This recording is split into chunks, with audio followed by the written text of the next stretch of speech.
France, in the mid-19th century, was eager to expand its global influence and capitalize on the opportunities presented by colonialism.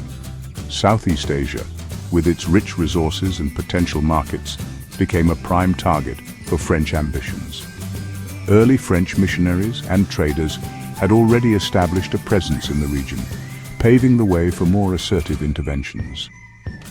The Nguyen dynasty's persecution of Christians provided France with a convenient pretext for military intervention. In 1858, a joint French-Spanish expedition captured the port city of Da Nang, marking the beginning of French encroachment in Vietnam. This initial military success emboldened France to seek further territorial gains. France saw in Vietnam a source of valuable raw materials, such as rubber, rice, and coal, which were in high demand in Europe. Controlling such resources would boost French economic power and provide a competitive edge against other colonial powers. This desire for prestige and power, coupled with economic ambitions, laid the groundwork for the establishment of French Indochina. The year 1887 marked a turning point in the history of Vietnam. The Treaty of Saigon formalized French control over Vietnam, ending centuries of independence. The Vietnamese emperor ceded Cochinchina and Haiphong to France. This treaty declared French colonial dominance. Cambodia fell under French protection in 1863. The Franco-Siamese War of 1893 solidified French control over Laos. With Vietnam, Cambodia, and Laos under control, the French imposed their systems and exploited resources. French Indochina marked an era of resistance, exploitation, and struggle for independence. The French administration in Indochina was characterized by a centralized and bureaucratic system designed to exert control over the vast colonial territory. At the helm was the Governor-General, a powerful figure who ruled from Hanoi and answered directly to Paris. Beneath him, a complex hierarchy of French officials administered the affairs of the colony, often with little regard for local customs or sensitivities. The French viewed Indochina as a source of raw materials to fuel their industries and a captive market for their manufactured goods. Vast tracts of land were appropriated for the cultivation of cash crops like rubber, tea, and coffee, often displacing local farmers from their ancestral lands.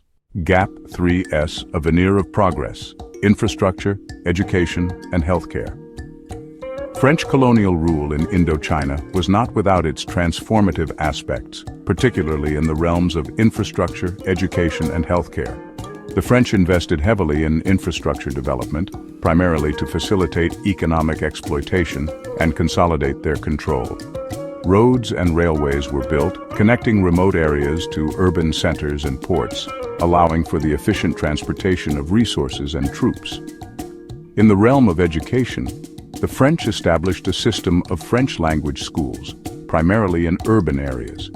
These schools, often modeled after the French education system, aimed to create a class of Western-educated Indochinese who could serve as intermediaries between the French administration and the local population.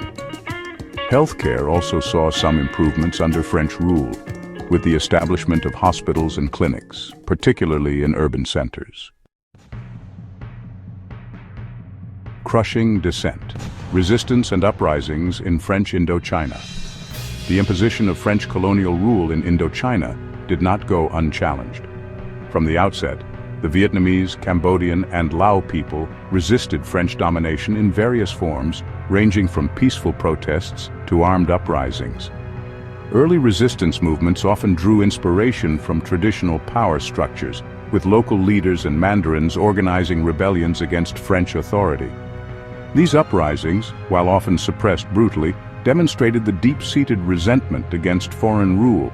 The early 20th century witnessed the emergence of more organized nationalist movements, influenced by ideas from abroad, such as liberalism, socialism, and communism. Despite facing constant surveillance, imprisonment, and torture at the hands of the French authorities, these resistance movements persisted, laying the groundwork for the anti-colonial struggles that would erupt in the aftermath of World War II. The Rising Sun and its shadow World War II and the Japanese occupation. The fall of France to Nazi Germany in 1940 created a power vacuum in Southeast Asia, which Imperial Japan, eager to expand its sphere of influence, was quick to exploit. In 1940, the Japanese entered French Indochina, initially allowing the Vichy French administration, a puppet government of Nazi Germany, to remain in nominal control.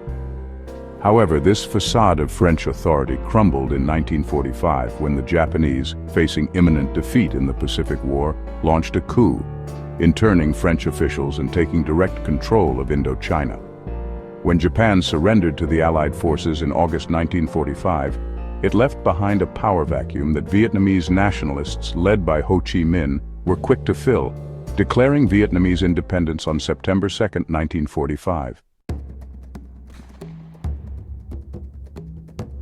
Section 7.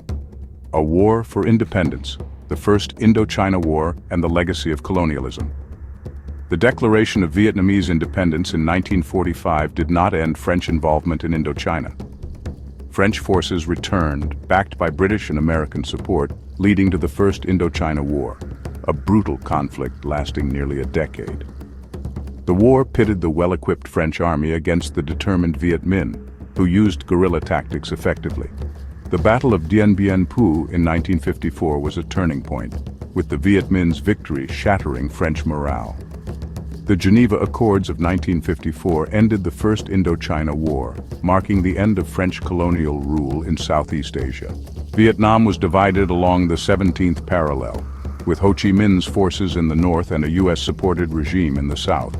French language, legal system, and architecture remain in Vietnam, Cambodia, and Laos, showing the enduring legacy of colonialism. Like and subscribe to Emgotvhistory for more stories.